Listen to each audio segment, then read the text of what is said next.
तबाह करके ही दम लिया।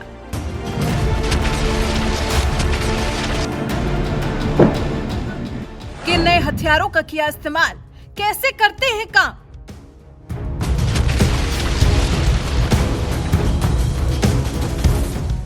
यूक्रेन पर चलते दिखे रूस के लेजर हथियार, पहली बार किया इस्तेमाल।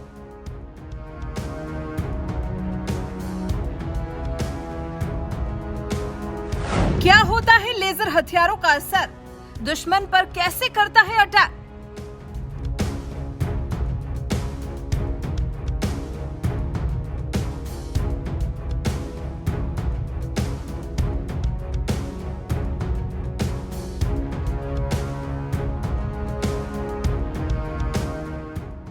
यूक्रेन और रूस के बीच जंग को शुरू हुए पूरे 3 महीने हो चुके हैं और जंग अभी भी जारी है।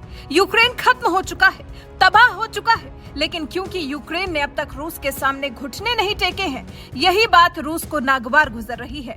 इस जंग में वार 24 फरवरी 2022 को रूस की तरफ से शुरू हुआ था, जो अब तक जारी है। इस जंग में रूस ने ऐसे हथियारों का इस्तेमाल किया है जो अपने साइंस फिक्शन फिल्मों में देखे होंगे। ऐसे लेजर हथियार जो पलक झपकते ही ड्रोन मिसाइलों को ध्वस्त कर देते हैं। रूस ने यूक्रेन में कई ड्रोन और मिसाइलों को अपने लेजर हथियार ज़दीरा के जरिए भस्म करने का दावा किया। कई एक्सपर्ट्स का मानना है कि रूस ने इससे कई यूक्रेनी सैनिकों को अंधा भी किया है। कैसा होता है ये रूस का नेक्स्ट जनरेशन हथियार, जिसे यूक्रेन के खिलाफ जंग में पहली बार किया गया इस्तेमाल? पेरिसवेट, ये एक ऐसा हथियार है जो सैटेलाइट को अंधा बना सकता है। रूस के पास ये पेरिसवेट लेजर हथियार है, जिसका जिक्र पुतिन ने साल 2018 में किया था। ऑर्थोडॉक्स योद्धा मोंक एलेक्जेंडर पेरिसवेट के नाम पर इस हथियार का नाम रखा गया है। 1500 किलोमीटर दूर सैटेलाइटों को अंधा कर देने की इसकी क्षमता है। पेरिसवेट पृथ्वी से 1500 किलोमीटर की ऊंचाई पर मौजूद सैटेलाइटों को अंधा बना सकता है। रूसी लेजर हथियार पेरिसवेट इसलिए महत्वपूर्ण है क्योंकि सैटेलाइट के जरिए ही परमाणु हथियारों को ले जाने वाली इंटरकॉन्टिनेंटल बैलिस्टिक मिसाइल की निगरानी की जाती है। साथ ही फाइटर जेट के पायलट को अंधा कर सकता है।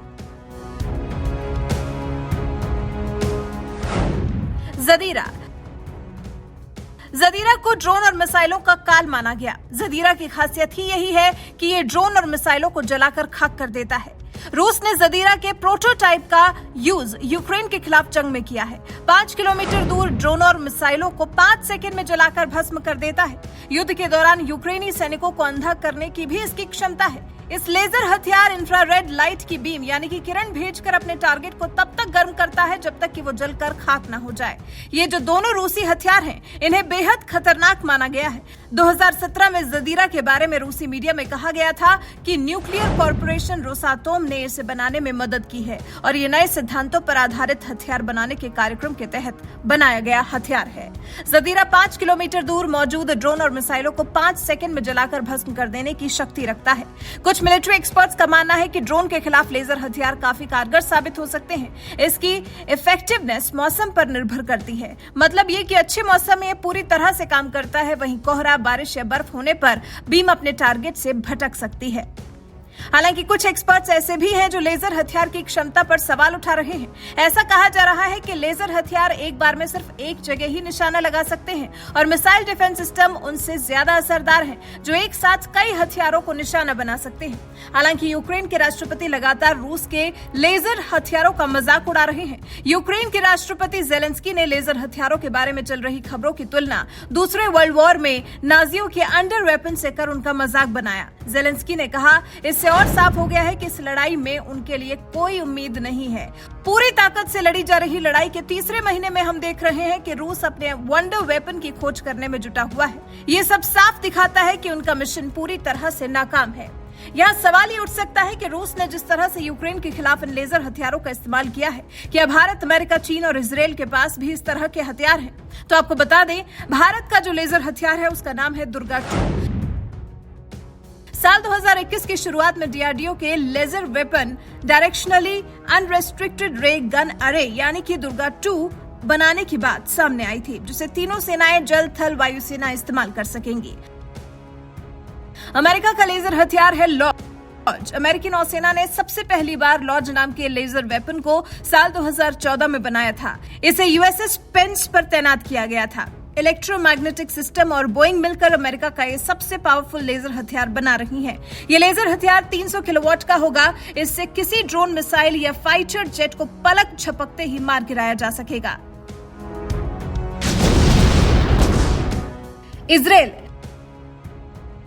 ने अभी हाल ही में अप्रैल महीने में पहली बार अपने मिसाइल डिफेंस सिस्टम का सफल परीक्षण किया। इसे आयरन बीम नाम दिया गया। आयरन बीम ने ड्रोन, मोर्टार, रॉकेट और एंटी टैंक मिसाइलों को अपने एक ही बार में तबाह कर दिया था। इजराइल के प्रधानमंत्री नेफ्ताली बेनेट के मुताबिक इसमें सबसे अच्छी बात यह रही कि एक बार में सिर्फ 267 रुपए का खर्च आएगा।